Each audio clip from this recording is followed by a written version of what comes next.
Hello everyone. हमारा topic चल रहा था comparison of the acidic strength. और जब आपके डिफरेंट सब्स्टिट्यूएंट फिनोल्स पे प्रेजेंट होते हैं तो वो एसिडिक स्ट्रेंथ को कैसे इफ़ेक्ट करते हैं। तो उसी सीरीज़ में आज हम पढ़ेंगे, अगर आपका chlorine as a substituent present है तो वो एसिडिक स्ट्रेंथ को कैसे इफ़ेक्ट करेगा। तो यहाँ पे क्लोरोफिनोल हमने ले लिया है, ये ऑर्थोक्लोरोफिनोल है, ये मेटाक्लोरोफिनोल है, ये पैरा, और ये है खाली अकेला फिनोल। ठीक है, तो सबसे पहले हम चेक करेंगे कि जो आपका क्लोरीन है उसमें इफ़ेक्ट कौन कौन से आते हैं। तो देखो, क्लोरीन में एक तो होता है आपका प्लस आर इफ़ेक्ट। अब ये प्लस आर इफ़ेक्ट कैसे होता है, जब हमने क्लोरोबेंजीन के रेजोनेटिंग स्ट्रक्चर ड्रॉ किए थे तो जो क्लोरीन है वो रिंग को, बेंजीन रिंग को इलेक्ट्रॉन प्रोवाइड करता है और उसकी वजह से ऑर्थो और पैरा पोजीशन पे नेगेटिव चार्ज आ रहे थे। तो इसका मतलब क्लोरीन जो है वो प्लस आर इफेक्ट शो करता है। और जब हमने इंडक्टिव इफेक्ट पढ़ा था तो हमने देखा था कि अगर आपका कोई कार्बन से ज़्यादा इलेक्ट्रोनेगेटिव एलिमेंट कार्बन चेन पे प्रेजेंट होता है तो वो इलेक्ट्रॉन को अपनी तरफ विड्रॉ करता है, यानी कि यहाँ पे क्या होगा, माइनस आई इफेक्ट। क्लियर। अब देखो यहाँ पे आपके दो इफ़ेक्ट काम कर रहे हैं। एक तो इफ़ेक्ट ऐसा है जो एसिडिक स्ट्रेंथ को बढ़ाता है और एक ऐसा है जो एसिडिक स्ट्रेंथ को घटाता है, यानी कि इन दोनों में से असर किसका होगा, जो डोमिनेट कर जाएगा उसी का असर होगा। ठीक है, तो यहाँ पे आपका जो माइनस आई इफ़ेक्ट है, minus inductive effect predominate over resonance effect, क्योंकि आपको पता है कि जो आपके हैलोजन होते हैं वो पूरी पीरियोडिक टेबल में सबसे ज़्यादा इलेक्ट्रोनेगेटिव हैं, इसलिए इंडक्टिव इफेक्ट ये सबसे ज़्यादा शो करते हैं। ठीक है, इतना पता चल गया आपको। चलो अब एक बार इन स्ट्रक्चर्स को देख लेते हैं। तो यहाँ पे आप ध्यान से देखिए, यहाँ पे आपका माइनस आई और प्लस आर दोनों इफ़ेक्ट रहेंगे। यहाँ मेटा पोजीशन पे जब भी आप रेजोनेटिंग स्ट्रक्चर ड्रॉ करते हो तो ना तो आपका प्लस चार्ज आता है ना माइनस चार्ज आता है, तो मेटा पोजीशन पे कभी भी रेजोनेंस इफेक्ट ऑपरेट नहीं होता। तो यहाँ पे सिर्फ आपका एक ही इफेक्ट रहेगा, यानी कि माइनस आई। क्लियर। और पैरा पोजीशन पे भी आपका माइनस इंडक्टिव इफेक्ट भी रहेगा और प्लस रेजोनेंस इफेक्ट भी। यहाँ पे कोई सब्स्टिट्यूएंट नहीं है तो इफेक्ट भी नहीं होगा। क्लियर।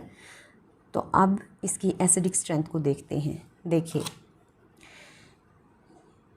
प्लस आर इफेक्ट आपका कम काम कर रहा है, यानी कि जो नेट इफेक्ट आएगा एसिडिक स्ट्रेंथ के ऊपर वो आएगा इंडक्टिव इफेक्ट का। और आपको पता है कि इंडक्टिव इफेक्ट डिस्टेंस डिपेंडेंट होता है, डिस्टेंस डिपेंडेंट। ये जब मैंने आपको इंडक्टिव इफेक्ट का वीडियो कराया था तो उसमें बहुत अच्छे से समझा रखा, आप एक बार उसको ध्यान से देख लेना। तो ये होता है हमारा डिस्टेंट डिपेंडेंट।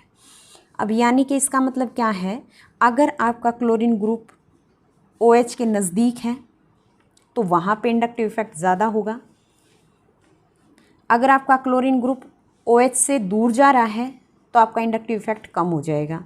क्लियर। तो इस केस में हमने सिर्फ इंडक्टिव इफेक्ट को चेक करना है। तो इंडक्टिव इफेक्ट देखो, यहाँ जब हम ऑर्थो क्लोरोफिनोल की बात करते हैं तो आपका क्लोरीन जो है वो OH के सबसे ज़्यादा नज़दीक है। ठीक है, तो ये सबसे ज़्यादा एसिडिक होएगा। तो आप यहाँ लिखोगे ऑर्थो क्लोरोफिनोल, इसकी एसिडिक स्ट्रेंथ होगी सबसे ज़्यादा। क्लियर। इसके बाद पैरा पे अगर हम देखें तो देखो बीच में दो पोजीशन खाली हैं, मेटा पे ज़्यादा नज़दीक है क्योंकि एक ही पोजीशन खाली है, तो यहाँ पे इंडक्टिव इफेक्ट आपका ज़्यादा रहेगा। तो ऑर्थो के बाद बारी किसकी आएगी, मेटा की, मेटा क्लोरोफिनोल। ठीक है, यहाँ क्लोरीन ज़्यादा दूर है इन सब के कंपैरिजन में, तो आपका क्या आ जाएगा, पैरा क्लोरोफिनोल और सबसे आखिर में बारी आएगी फिनोल की। क्लियर? तो ये था आपका क्लोरोफिनोल्स की एसिडिक स्ट्रेंथ। क्लोरोफिनोल्स के अलावा आपका कोई भी हेलोजन हो यानी कि हेलोफिनॉल्स, तो उसमें भी आपका एसिडिक स्ट्रेंथ का ऑर्डर यही रहेगा। इसी तरीके से आपके इफ़ेक्ट काम करेंगे और सेम ऐसे ही आप उनमें एसिडिक स्ट्रेंथ का ऑर्डर निकालोगे, बिल्कुल ऐसे ही रहेगा। लेकिन कई बार दिक्कत क्या आती है कि आपकी पोजीशन तो सेम होती है लेकिन आपके ग्रुप चेंज हो जाते हैं, हेलोजन चेंज हो जाते हैं। जैसे मैं आपको बता देती हूँ, बेंजीन की रिंग, यहाँ पे OH, सारे एक बार लिख लेती हूँ। पोजीशन आप सेम रखिए और इन सब में हेलोजन को चेंज कर दीजिए। यानी कि यहाँ पे ऑर्थो पोजीशन पे आपने फ्लोरीन ले लिया, यहाँ ऑर्थो पोजीशन पे आपने ब्रोमीन, यहाँ क्लोरीन और कौन सा बच गया? आयोडीन। क्लियर? तो भाई सीधी सी बात है, यहाँ पे भी वही दोनों इफ़ेक्ट काम करेंगे और सभी पे सेम इफ़ेक्ट हैं। +R यहाँ पे भी, यहाँ -I, यहाँ पे भी +R -I, यहाँ पे भी +R -I, यहाँ पे भी +R -I, हर एक पे इफ़ेक्ट सेम है। अब अगर हम ये कहें कि इंडक्टिव इफ़ेक्ट से चेक कर सकते हैं, तो भाई इंडक्टिव इफ़ेक्ट भी हमारा यहाँ कैसे हमारी हेल्प करेगा, क्योंकि सबकी पोजीशन सेम है। अगर डिस्टेंस का मामला होता तो इंडक्टिव इफ़ेक्ट हमारी हेल्प कर देता। अब क्या करें? तो अब आपने एक चीज़ नोटिस करनी है, साइज़ ऑफ हेलोजन।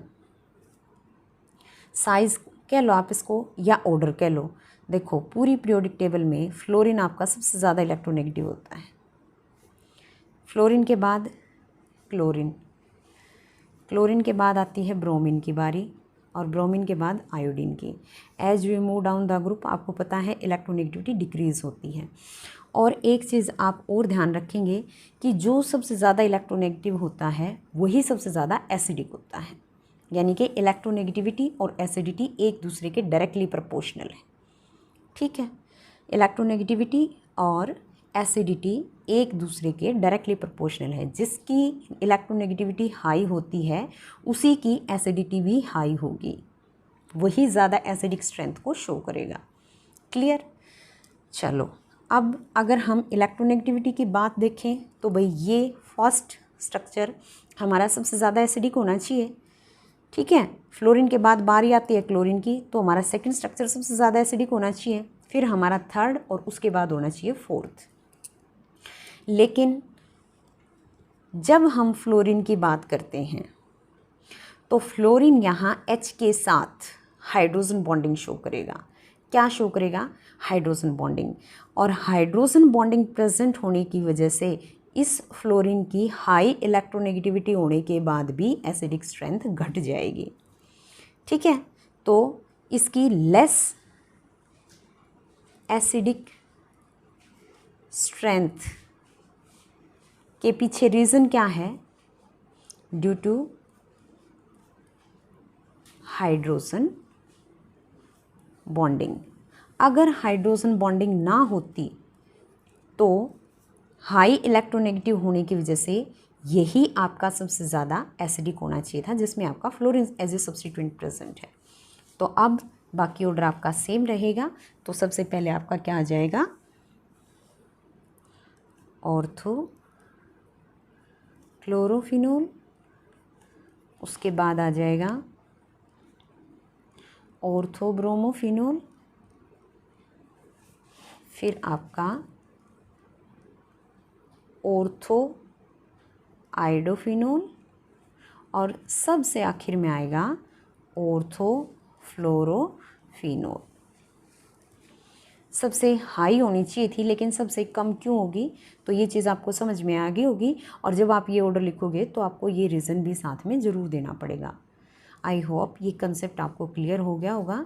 अगर इसमें आपको कोई भी प्रॉब्लम है तो आप पूछ सकते हो। वीडियो अच्छी लगे तो इसको शेयर करो, लाइक करो और चैनल को सब्सक्राइब कर दो। Thank you.